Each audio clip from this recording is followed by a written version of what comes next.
श्रीमद् भागवत गीता अध्याय 3 कर्म योग का रहस्य। कर्म ही जीवन का आधार है। क्या केवल ज्ञान प्राप्त कर लेने से मुक्ति मिल जाती है? यदि ऐसा है तो फिर कर्म करने की आवश्यकता क्या है? इसी प्रश्न का उत्तर भगवान श्री कृष्ण ने श्रीमद् भागवत गीता के 3 अध्याय कर्म योग में दिया है।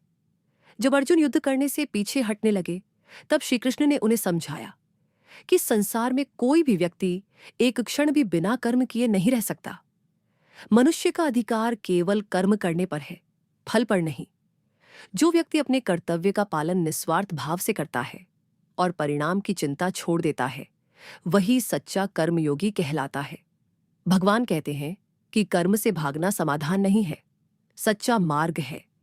कर्म करते हुए भी आसक्ति से मुक्त रहना। जैसे सूर्य बिना किसी स्वार्थ के प्रकाश देता है, नदी बिना किसी अपेक्षा के जल बहाती है, वैसे ही हमें भी अपने कर्तव्यों का पालन करना चाहिए। कर्म योग हमें सिखाता है कि सफलता और असफलता से ऊपर उठकर अपने धर्म और कर्तव्य का पालन करें। यही जीवन में शांति, संतुलन और आत्मिक उन्नति का मार्ग है। क्यों बढ़ रही है चिंता, तनाव और असंतोष? कि आज हमारे पास पहले से ज्यादा सुविधाएं हैं, फिर भी लोग पहले से ज्यादा तनावग्रस्त क्यों हैं? करोड़ों जानकारियां हैं, फिर भी मन अशांत क्यों है? क्यों लाखों लोग हर सुबह उठते ही सबसे पहले अपना मोबाइल चेक करते हैं? क्यों सोशल मीडिया पर दूसरों की सफलता देखकर हमें लगता है कि हम पीछे छूट रहे हैं? क्यों छोटी सी असफलता भी हमें भीतर तक तोड़ देती है? इन सभी सवालों का उत्तर कर्म योग में दिया गया है। अर्जुन भी एक प्रकार के मानसिक संघर्ष में थे। उनके सामने युद्ध का मैदान था, हमारे सामने जीवन का मैदान है। उनके पास धनुष था, हमारे हाथ में स्मार्टफोन है। लेकिन समस्या दोनों की एक ही थी, क्या करूं, कैसे करूं? और अगर असफल हो गया तो?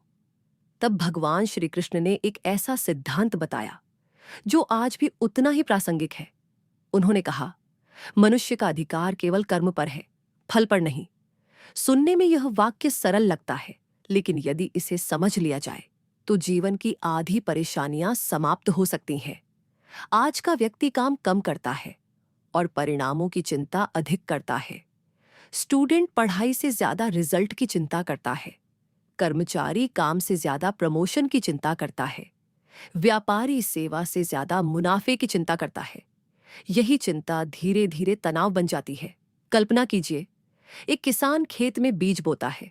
वह मिट्टी तैयार करता है, पानी देता है, मेहनत करता है, लेकिन क्या वह अगले दिन पौधे को खींचकर बड़ा करने की कोशिश करता है?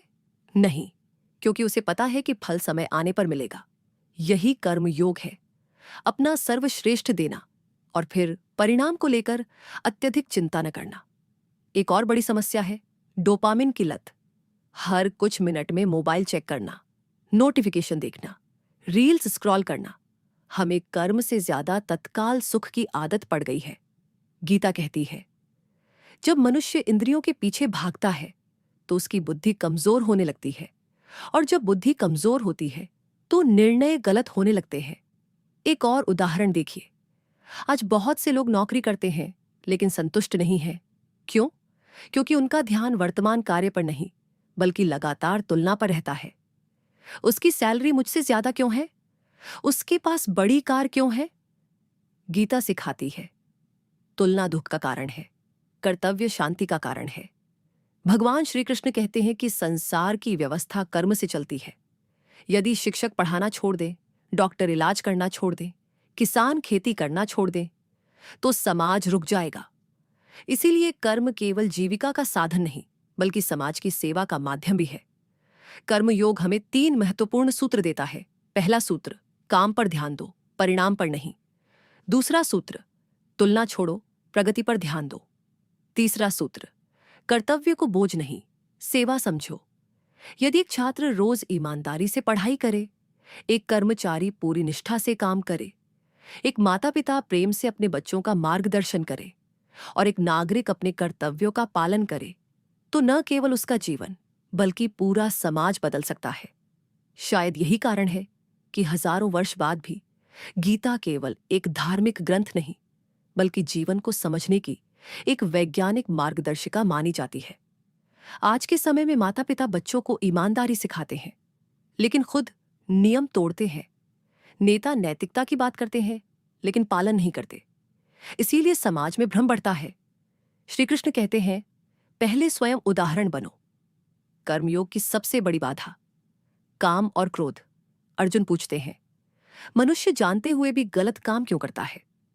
तब श्री कृष्ण उत्तर देते हैं, काम एष क्रोध एष, अर्थात अत्यधिक इच्छा और उससे उत्पन्न क्रोध ही मनुष्य के सबसे बड़े शत्रु हैं। और अध्याय 3 का संदेश आज भी उतना ही स्पष्ट है। कर्म करते रहो, चिंता नहीं, प्रयास करो, तुलना नहीं, विकास करो, फल नहीं, कर्तव्य पर ध्यान दो। क्योंकि जब कर्म योग बन जाता है, तब साधारण जीवन भी असाधारण बन जाता है। लेकिन क्या केवल कर्म करना ही पर्याप्त है? यदि ज्ञान न हो, तो क्या कर्म सही दिशा में जा सकता है? अगली कड़ी में हम श्रीमद् भागवत गीता के 4थे अध्याय में प्रवेश करेंगे, जहां भगवान श्री कृष्ण एक ऐसे ज्ञान का वर्णन करते हैं जो अज्ञान के अंधकार को समाप्त कर देता है।